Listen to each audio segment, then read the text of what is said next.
बहुत पुराने समय की बात है। एक छोटा सा गांव था रामपुर। वहां के लोग बहुत सीधे साधे थे और ज्यादातर लोग बहुत गरीबी में अपना जीवन गुजारा कर रहे थे और मजदूरी करके सभी अपने परिवारों का पेट पाल रहे थे।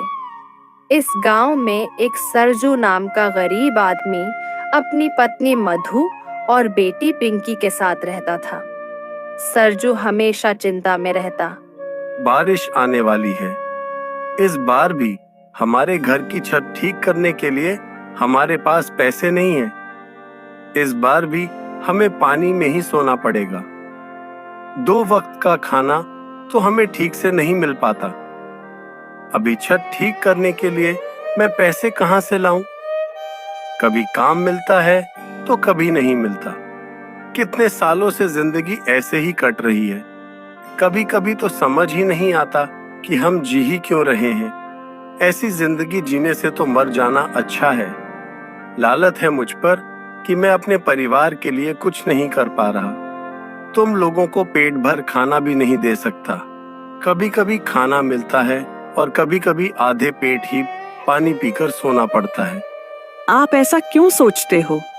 आप सब्र रखिए। एक न एक दिन सब ठीक हो जाएगा। भगवान ने हमें जो दिया है, हमें उसी में खुश रहना चाहिए और उसी में संतुष्ट रहना चाहिए। जो हमारे नसीब में है, आज वही हमें मिल रहा है। आगे क्या होगा, यह तो हम नहीं जानते, लेकिन हमने आज तक किसी का बुरा नहीं किया, तो आगे जो कुछ भी होगा सब अच्छा ही होगा। या आज जो कुछ भी हो रहा है वो हमारे पूर्व जन्म के किसी बुरे कर्म के अनुसार ही हो रहा होगा, जिसका फल हमें आज मिल रहा है। आप ऐसा क्यों नहीं सोचते? आप दुखी मत होइए। अगर रात आई है तो सवेरा भी आएगा, क्योंकि रात आती ही इसलिए कि सवेरा ला सके। सब दिन एक समान नहीं होते। रात चल रही है, इसे काट लीजिए। आज ना कल यह रात भी चली जाएगी और हमारे भी दिन फिर जाएंगे और अच्छे दिन आ जाएंगे। बस आप हिम्मत और ईश्वर पर भरोसा रखिए, सब ठीक हो जाएगा। दिन ऐसे ही गुजरते चले जाते हैं। एक दिन सरजू कहीं जा रहा होता है। रास्ते में एक पोटली दिखाई देती है। सरजू उसे देखकर सोचता है, हे भगवान, ये किसकी पोटली गिर गई? जिसके भी होगी बेचारा कितना परेशान हो रहा होगा। एक काम करता हूँ, थोड़ी देर यही रुकता हूँ। जिसकी भी होगी वह ढूंढते ढूंढते यहाँ आता ही होगा। अगर मैं यहाँ से ऐसे ही चला गया तो कहीं कोई और उठाकर ले जाएगा। सरजू वहीं खड़ा इंतजार कर रहा होता है, लेकिन कोई नहीं आता। ऐसे ही घंटों बीत जाते हैं और सुबह से शाम हो जाती है, फिर भी कोई नहीं आता। सरजू सोचता है। लगता है मुझे अब घर चले जाना चाहिए। सरजू वो पोटली लेकर अपने घर चला जाता है। घर जाकर मधु सरजू से पूछती है, आपने बहुत देर लगा दी। हाँ मधु, दरअसल रास्ते में मुझे एक पोटली पड़ी हुई मिली।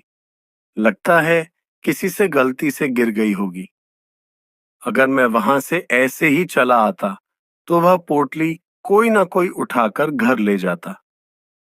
इसलिए मैं वहीं रुककर उस पोटली के मालिक का आने इंतजार कर रहा था, लेकिन कोई आया ही नहीं। इसलिए मजबूरन मुझे पोटली घर पर लानी पड़ेगी। लेकिन इस पोटली में है क्या? वो तो मैं भी नहीं जानता मधु, और मुझे नहीं लगता हमें इसे खोलकर देखना भी नहीं चाहिए, क्योंकि इस पर हमारा कोई अधिकार नहीं है। ये किसी की अमानत है। वह बेचारा कितना परेशान हो रहा होगा। मैं क्या कहती हूँ, एक बार इसे खोलकर देखें क्या? इसमें धन भी तो हो सकता है। नहीं मधु, मैंने कहा ना, इस पर हमारा कोई अधिकार नहीं। चाहे इसमें धन हो, आभूषण हो, सोने के सिक्के हो, मुझे इससे कोई मतलब नहीं। क्योंकि तुम जानती हो, मैंने आज तक कभी बेईमानी नहीं की। बेईमानी का 1 रुपये तक नहीं लिया। ईमानदारी से जो कुछ मिला है बस उसे ही पाया है। अगर तुम इस पोटली को खोलकर देखोगी फिर तुम्हारे मन में कहीं ना कहीं लालच घर कर जाएगा, और यही मैं नहीं चाहता, क्योंकि इस पर हमारा कोई अधिकार नहीं मधु। जी, आप बिल्कुल सही कह रहे हैं। मैं तो बस ऐसे ही कह रही थी। मैं इसे रख देती हूँ। आप कल सवेरे जाकर इसके मालिक को ढूंढना। मधु पोटली रख देती है और फिर रात हो जाती है और फिर अगले दिन एक आदमी उसी जगह पर कुछ ढूंढ रहा होता है। तभी सरजू वहां पर जाकर कहता है, आप कुछ ढूंढ रहे हैं बाबा? आपकी कोई चीज गुम हुई है क्या? हाँ बेटे, कल मैं यहाँ से गुजर रहा था। मुझसे एक पोटली गुम हो गई थी। उसमें बहुत ही कीमती चीज थी। मैं कल रात से उसे ढूंढ रहा हूँ। आप चिंता मत कीजिए, आपकी पोटली सही सलामत मेरे पास है। यह लीजिए। उस पोटली को देख आदमी खुशी से झूम उठता है और सरजू से कहता है, तुम्हारा बहुत बहुत शुक्रिया बेटे। तुमने मेरी बहुत बड़ी मदद की है।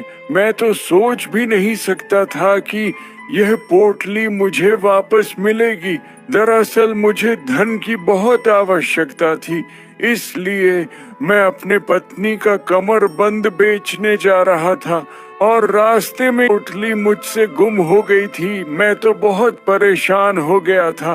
रात भर मुझे नींद नहीं आई, लेकिन शुक्र है भगवान का जो ये पोटली तुम्हें मिली। सच में तुम बहुत ईमानदार हो। तुम्हारे जितना ईमानदार आदमी मैंने आज तक नहीं देखा। तुम्हारी जगह पर कोई और होता तो शायद मुझे ये पोटली वापस नहीं करता। तुम मेरे लिए साक्षात भगवान बनकर आए हो बेटा।